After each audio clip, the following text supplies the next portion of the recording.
I was just kind of interested why you chose the vegetarian way to get healthy. I've thought about that question, and it certainly didn't originate as coming from a place of ethics or like wanting to, be more compassionate towards animals. It was very much, revolved around like my own personal health.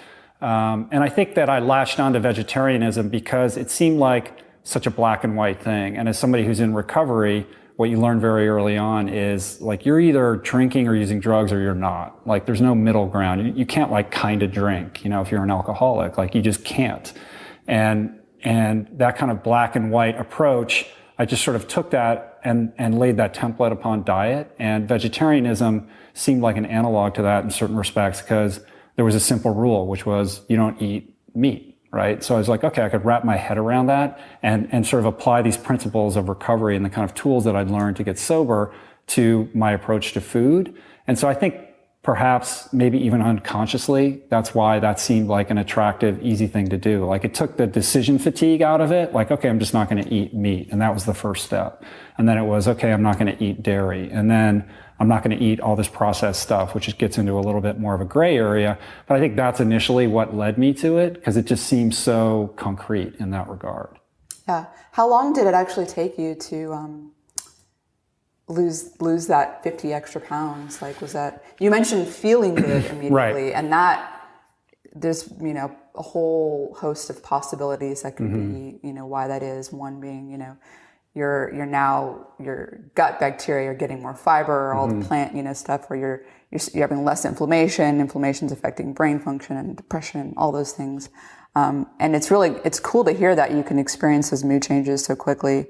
Really interested in helping family members that I care about that are not healthy, that struggle with depression. And it's hard for me. It's hard for me to convince them that I have all the science in the world and I fire it all the time at them, study after study showing, how connected mood and brain function is to what you're putting in your body, and it just doesn't register. Yeah, the gap between like information and action is vast. And if you can bridge that gap, then you have the keys to the kingdom, but that's where the hard work is. And, you cannot compel somebody to be willing. That willingness has to be self-generated. In my own experience, the only thing that's ever sort of gotten me to address or change any of my errant, behavior patterns is pain, really. I mean, I was in enough pain where I was willing to like do something drastic and make that change. Had I not been in that pain, I don't know that I could have. I think that possibility to make a change always exists, but trying to light that spark and get somebody to do it is very difficult. But I think that, you mentioned the microbiome, and I think that's a powerful kind of entry point for a lot of people, because if you, especially in the diet context, if you just start propagating your plate with a lot more sort of nutrient-dense plant-based foods and foods that are high in phytonutrients and the like, that's going to repopulate your microbiome. And I'm sure you know much more about this than I, but there are these studies that show this link, this connection between the quality of your gut flora and the cravings that you have. Like literally, the signals that are being sent from the microbiome that's hijacking quite literally your central nervous system to trigger these impulses to get you to feed yourself in a certain way that's going to nourish that microbiome in a certain way. So if you're eating McDonald's all the time, then that's what you're going to crave. But if you replace that slowly, even at first, with different kinds of foods, then you're going to shift not only your habits, but your cravings will come afterwards. And I found that to be kind of a very powerful thing to do. So instead of focusing on, what you're not going to eat, why don't you focus on adding more of the things that are good and allowing that kind of gut population to morph accordingly. Yeah, that's awesome. I'm the same way. I like to focus on what you should eat, what you need, what your body needs, the precursors that you need to function optimally. All those things are really important. But you're mentioning the pain that you were in, and the pain being that trigger for that willingness to want to make a change. What I find is very interesting is that a lot of people will take pain and seek out pharmacological means of treating the pain instead of saying, this pain, there's a reason I have this pain, there's something causing it. what's causing it. I need to stop doing that. I need to figure it out and, change my lifestyle. How do you think that you were able to take that path? Because that's the path that's, that should be taken. I mean, you're a success story, right? I mean, well, I think that, that's a psychological and cultural problem as much as anything else, because in our society, it's sort of like, diagnose and prescribe, like, oh, you're feeling this pain, we'll take this and that pain will go away. And we don't even get into the discussion of what's causing that in the first place. So I think ultimately to get behind that and to really get into a place of the willingness to address the underlying cause and work through that, again, that takes a sort of mental constitution, again, willingness to even, have the desire to do that.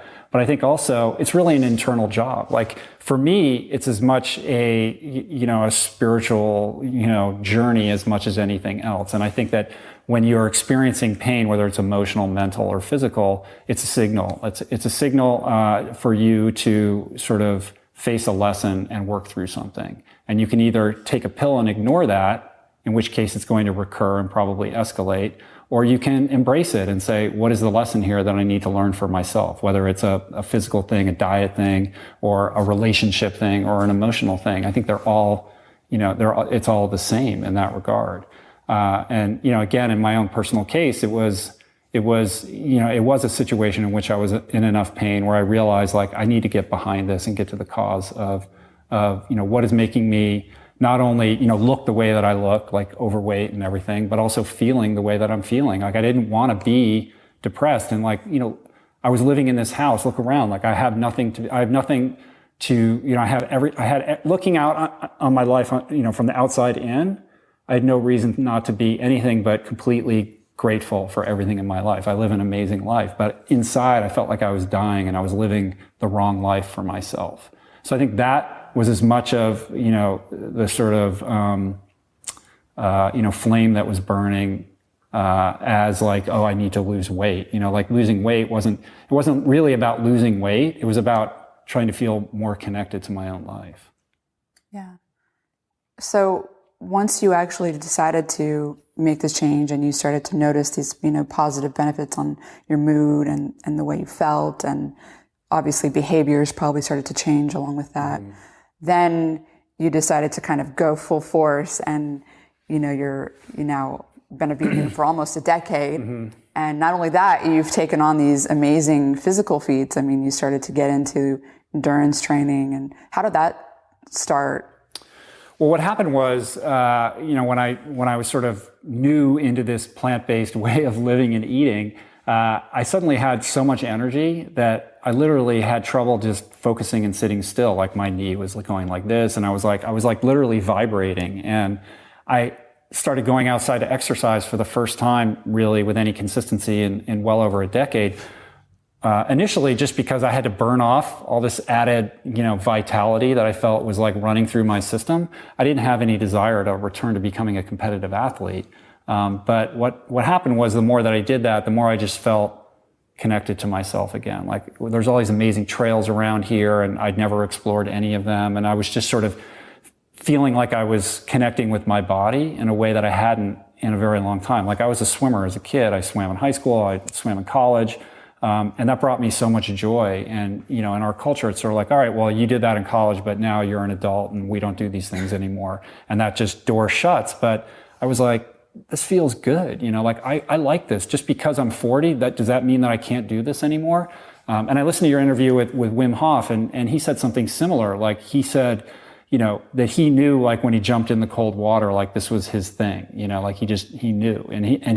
And people were saying, oh, you should be a doctor, or you should be a carpenter, or all these sorts of things, with your life. And he's like, he had the sort of spiritual wherewithal to go, that's not for me. Like, I don't know what my path is going to be, but it's going to be totally different. And so I think there was some of that sense in myself. And I just became so struck by the incredible resilience of the human body, because I'd abused myself with drugs and alcohol and, stressful job and terrible lifestyle habits and fast food diet for so many years. And literally within a period of a few months, I felt like a different person. Right. And so, with that, I started to think about human potential, and like, again, to Wim Hof, he's talking about, the ability of the human body to do things that defy everything these scientists said, was possible. And I started to think about what I was capable of. And because I had bounced back in such a dramatic way, it kind of led me to this, I started to think about challenging myself. Like, what are my capabilities? Like, if I could rebound so quickly, what if I took myself and tested myself to my ultimate limits? Like, what could I do? And I think in part that was informed a little bit by, this idea that I don't really feel like I ever reached my potential as a swimmer when I was in college, and feeling like I had unfinished business there. So that's what led me into the world of ultra endurance. Like, I just became fascinated with these crazy races and these people that were doing things that I just didn't even think were humanly possible. And I just felt magnetized by it, and just like a tractor beam was drawing me into that world. And I read an article about this race called Ultraman that I'd never heard of before. Most people know what an Ironman is, but Ultraman is essentially a double Ironman distance triathlon that over 3 days circumnavigates the big island of Hawaii. And it's a very cool race. It's been around for over 30 years at this point, but it kind of slides under the radar. There's no media attention. There's no prize money. They don't even shut the roads off for the cycling or the running. And it's limited to just 35 athletes every year. And it just seemed like what Ironman probably was like in 1980 when it first began, like very pure into its roots. And these athletes were doing it really just to have this like kind of journey, that transcended, the M dot and getting the tattoo of the Ironman on your ankle or whatever. It just really intrigued me. And there was something that clicked inside of me, and I just thought, I'm going to find a way to do that race. And so you said it's like double Ironman, so what's the distance? Just out of curiosity. So the distance, so day one, you do a 6.2 mile swim, and then you get out of the water, it's a point-to-point ocean swim, and then you get on your bike and you ride 90 miles, the last 20 of which is up to Volcano National Park. It's this crazy 20-mile climb with headwinds. It's like insane. Then you go to sleep. It's a stage race, kind of like Tour de France. Like, you do a stage, you go to bed, you wake up the next day. The second day, you ride your bike 171 miles. And then the third day, you celebrate the whole thing by running 52.4 miles, a double marathon and you end up where you started. Wow. So it's crazy, right? Totally. Like, when I first read about it, I was like, can people do that? Like, it seemed amazing to me. And you've done that. And something that I wanted to be part of. Yeah, so I did that race in 2008 when I was 42. So that would have been 2 years after sort of adopting the plant-based diet. And I did it in 2009 and also in 2011. So you've done it 3 times. Yeah, the third time didn't go so well. I DNF'd on the second day. I was like spitting up blood, and I had like a respiratory infection, so I had to drop out. But my best performance was in 2009. So training for it, diet, getting back to the vegan, aspect of it. It seemed most people would think, vegans, wow, wouldn't they don't get enough, certain micronutrient deficiencies, iron or, protein, things like that. So can you talk a little bit about how conscientious you are of what you're eating and your levels of certain micronutrients? And yeah, sure. I don't overcomplicate it. Like, I get people send me these emails all the time, like, tell me your ratio of this to that. And I'm like, I don't even think it, it's very simple. Like, I eat a lot of whole plant-based foods as close to their natural state as possible. That's like general rule number one. And when I was, beginning to train, like, I was just listening to my body and trying to, meet its needs as I saw fit in the moment. So I wasn't following some kind of recipe or guide. But essentially, I start my day usually with a Vitamix smoothie, that starts with a base of dark leafy greens. Like, it always starts with that. So spinach, kale, things like that, chard. And from there, it kind of builds, pre-workout beet greens are always good. Berries, blackberries, blueberries, berries with high antioxidants, maybe some apple or orange. And then, some of the more exotic superfoods, hemp seeds, ground flax seeds, pepitas, which are high in iron. That's one thing. Everyone worries about your iron levels. So, I make sure I, eat seeds that are high in iron. And I keep it simple. Like, I have 4 kids. We're busy. We're doing a million things. I open up the fridge in the morning. I don't know what I'm going to find, So a lot of times it's just improvising with what we have. And I usually find, though, that gets me out of the door in the morning before my morning workout. If I'm really hungry, some gluten-free toast with almond butter or something like that is fine. And then I'm good. I can go out and I train. I come back, I'll drink the second half of that smoothie or make a different one. I'll supplement with some plant-based protein powders.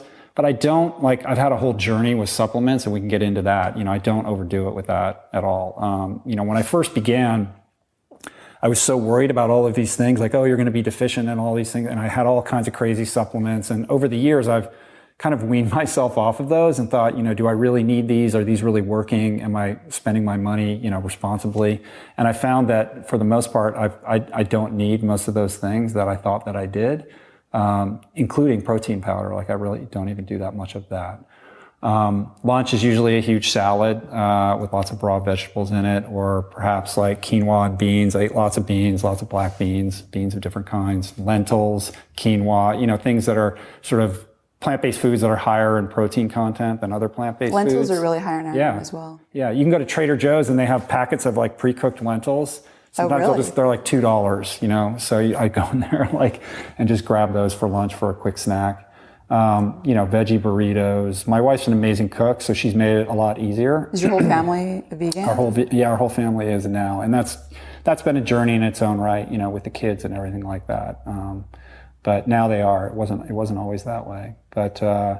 But yeah, I keep it really basic. I don't overthink things. When I'm training and I'm going out on a long ride, I try to bring a lot of whole foods with me, or, know places where I can stop to pick up bananas. Dates are always good. Almond butter again, or maybe like an almond butter sandwich I'll bring with me in my back pocket.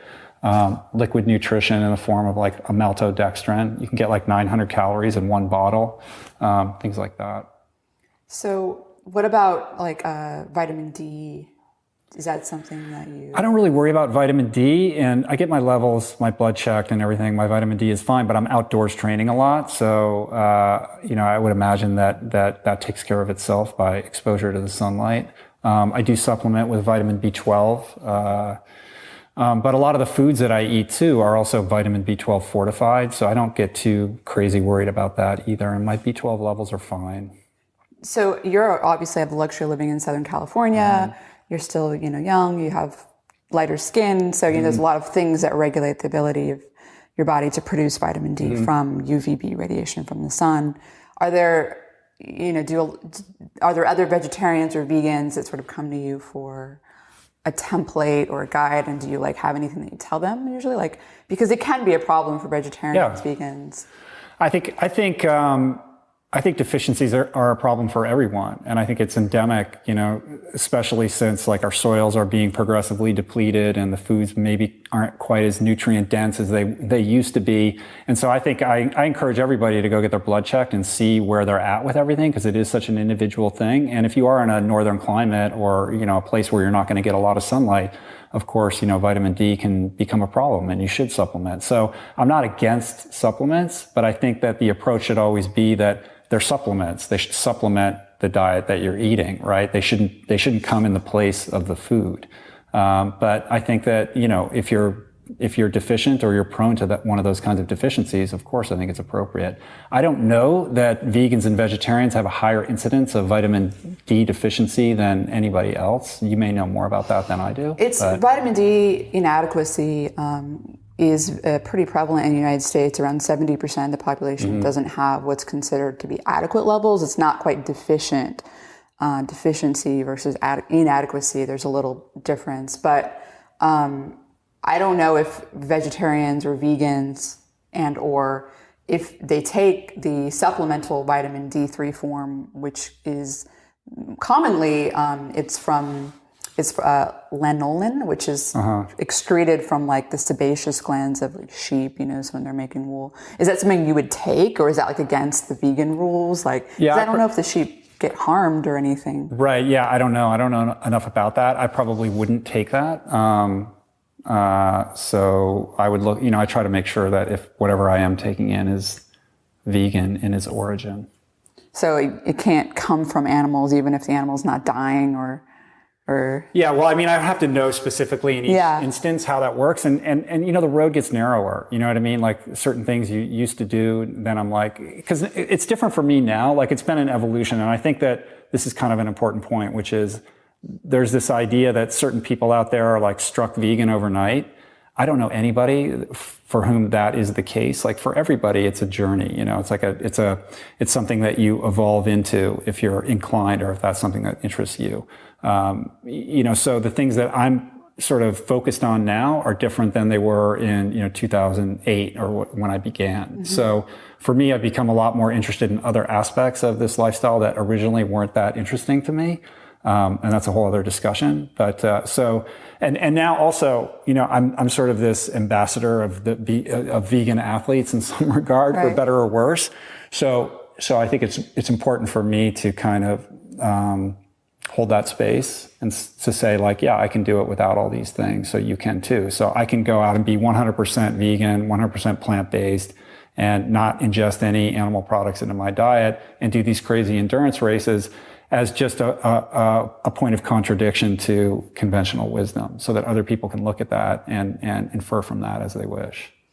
Do you think that it seems that veganism, obviously you're proving that for endurance, at least training, that it's very, possible to be a competitive endurance athlete and be a vegan. In fact, you seem to have some sort of advantage in some cases. A lot of endurance training, what's interesting is that endurance trainers become adapted to oxidizing fat for energy. And I don't know, maybe a vegan diet may kind of go along with that. But do you think that someone who's, let's say like your typical CrossFit guy doing the Olympic lifts and burpees are, like it's a little different than an endurance athlete. Do you think they would also do well with a vegan diet, or do you think those are sort of different? Certainly there are different kinds of athletes, but I don't see any reason why not. I've seen vegan athletes do amazing things in all kinds of different kinds of disciplines. And I was in Germany last week and I got a chance to sit down with this friend of mine named Patrick Baboumian, who is a strongman athlete, a vegan strongman athlete who lives in Germany. He set a Guinness Book of World Records in Toronto it's about 2 years ago. I was there. I witnessed it. It was incredible. It's called the yoke, and he carried 550 kilograms, which is like 1,200 pounds, for 10 meters. So he had this giant contraption with all the plates on it, lifted it up, and like walked 10 meters with it. It's the most insane thing I've ever seen. He's vegan. I just did a podcast with him when I was in Germany. And he then rebroke it again with a little bit more added weight, and he's trying for another record now. And he says that he got stronger when he went vegan. So the reason that he thinks that he has improved, and it's similar to my own reasons, is that first of all, you're eating high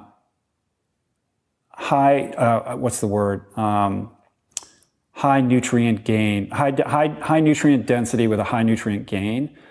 Foods that are very dense nutritionally, but are also very easily assimilated, and also very anti-inflammatory in general. Like when you compare kind of the standard Western diet or a diet that's high in meat and dairy, it can be very acidic and in turn produce a lot of inflammation. And as you know, and we can get into this, and you know a lot more about this than I do, but that inflammation will impede recovery. So the more kind of like alkaline your diet is, the more you kind of reduce that inflammation and can enhance or expedite the recovery process, which allows you to train harder, push yourself harder, and go longer, and all these things that extrapolated out over the course of a season or a year or a number of years can translate into performance gains. But I'm interested in your perspective on that. I'm not sure if I don't think the mechanism is the alkaline thing. I think that's a little not really scientifically shown, but there is evidence that, for one, when you're eating a more plant-based diet, which I eat a very heavily plant-based diet. I'm not a vegetarian, I'm not a vegan. I also eat a lot of fish and, chicken and not really red meat once in a while. But when you do eat a plant-based diet, you're getting a lot of fiber, for one. So your gut is a lot healthier. Your gut bacteria like fiber. And the major source of inflammation in your body is your gut. Your gut actually, That's interesting. so when you feed your gut fiber, there's certain bacteria in your gut that metabolize the fiber into certain components and compounds. Some of them are called short chain fatty acids. There's other compounds as well. These compounds are actually signaling molecules that actually totally regulate your immune system. So they will make more basically immune cells that prevent your own immune cells from attacking your own tissue. So they're called T regulatory cells, and they regulate autoimmunity. They make, you basically increase hematopoiesis, so you make more blood cells, you're making more red blood cells, which is relevant for, endurance athletes. You're making more of the good type of T cells, natural killer T cells. You're making less of the T cells that are causing inflammation. So having a more plant-based diet absolutely does affect inflammation, but I don't think it's through that alkaline pathway. Right. That's interesting. I mean, the thing that I've kind of, experienced myself and have heard from so many athletes, CrossFit athletes, strength athletes, speed and agility athletes, is that they can train really hard. They don't get as sore or sore at all, and they're able to bounce back much more quickly. And they're less likely to miss out on training because of overtraining or injury or illness. Well, one thing that affects, recovery is inflammation. And when your gut's healthy, and it is a lot easier to get a healthy gut. I know a lot of people that eat meat out there. I'm not saying meat's bad. I'm just saying that your gut likes fiber. It likes fiber. I mean, it's simple as that. It likes it because it metabolizes it into something that regulates your immune system. And that's scientifically proven. It's been shown in, dozens of studies. It's pretty much consensus. And we don't talk enough about fiber. Most people are walking around fiber deficient, but they're obsessed with protein. And really, protein deficiency really just isn't the thing anybody should be worried about. But you should be worried about your fiber intake. Agreed. And we just don't, that should be much more part of the conversation, I think. Yeah. Than it is. It's something that I think is a real strength of having a more vegetarian-like diet is the amount of fiber you're taking in. And it's part of the reason why I have such a heavy plant-based diet is because, not only talking about the performance gains that you get by making sure your immune system is the best it can be. So you're making more, anti-inflammatory cytokines. What does that mean? Well, it means when you're exercising and you're working out really hard, you're causing inflammation, because that's part of what exercise does. It causes inflammation. Right. So you're getting that inflammation, but you immediately have this anti-inflammatory response, and it happens sooner. So it's not, you're basically not going to have your immune system then spiral out of control, where then it starts to damage your muscle tissue, because you have that anti-inflammatory counter sooner than, someone who doesn't have, a good diet, whose basically immune system's not being regulated well. And it does really happen at the level of the gut. The gut is very important for your immune system. And that's something that scientists are now starting to realize, and it's making its way now into, the popular media and also into the general public. So I think that's something extremely important, is gut health. And not only, like I said, not only for performance games, but also for longevity, because inflammation has been identified as a driver of the aging process. Normal aging, just living every day, our cells metabolizing carbohydrates or fat, whatever it is we're giving it, to make energy. That whole process of breathing in oxygen and eating food to make energy causes damage. It's inherent. You can't avoid it. If you want to live, you're going to damage your cells. It's just going to happen. And inflammation accelerates that process. It causes more damage. And the major source of inflammation in the body is the gut. Not only because it regulates the immune system, but also because it is where we have all the bacteria. It's where our largest concentration of immune cells actually are. So when we start to have an unhealthy gut, when the gut barrier breaks down for several different reasons, then our immune cells go crazy, start firing cytokines, which are inflammatory. So anyways, I think that's one really major strength about a plant-based diet is the fiber. And the other thing is that if you look at vegetarians, they tend to there are certain micronutrient deficiencies that are common. You mentioned vitamin B12, which is one, B12 is found, it's more highly concentrated in animal meat. Well, it used to be, really correct me if I'm wrong, but isn't vitamin B12 a microorganism that propagates in the soil? And so it used to be that even if you were just eating plants, like they weren't washed off, they weren't as sort of sanitized as they are now, and you could get your B12 that way, but now our soils are so depleted, so now it's kind of become a thing. I mean, I sort of resist this contention or this argument that like a vegan diet is by definition sort of a deficient diet because you have to supplement with B12. Yeah, okay. So it's not a microorganism, but it's made by microorganisms. Okay. So microorganisms, right, including in our gut, make it. And guess what? Fiber. Animals the animals have it because they're eating. Their noses are in the dirt all day. I don't know exactly why all the animals have it, but that would make sense. Okay. So I don't think plant-based diets or vegan diets are like inherently micronutrient deficiency. In fact, if you look at the data, many different vegetarians and vegans have more certain micronutrients, folate, vitamin K, magnesium. I mean, these are all, vitamin C, vitamin E. Vegans and vegetarians have a much higher concentration of these very important micronutrients. Vitamin K is extremely important. Magnesium, half the country doesn't get enough of. So I don't think by definition, a plant-based or vegan or vegetarian diet is a nutritionally deficient diet. I think there's certain ones they have to make sure they're getting, and there's certain ones they're getting more of than other people that aren't getting enough of these, eating enough vegetables. So it really just depends. It's like, well, some vegans do have to get a little more B12. They have to get a little bit more iron, but lentils are high in iron. There's a lot of, if you just know and think about what you need to eat, you can get your zinc from cashews. Cashews are higher in iron. Lentils are higher in iron.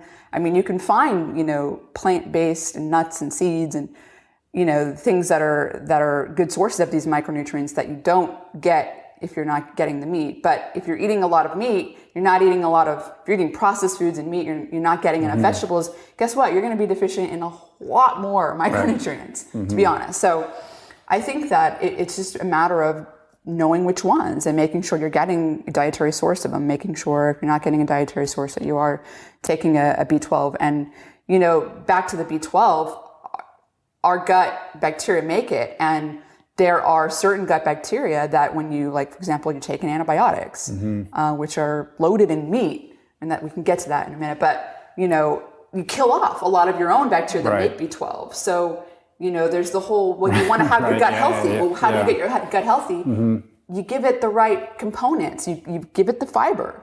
Your gut likes fiber. It really likes fiber and likes, anything that's going to allow it to make short chain fatty acids, which are actually essentially what fuel all the gut cells inside your intestine, that line your intestine, fuel it. They prefer short chain fatty acids as their source of energy over anything else.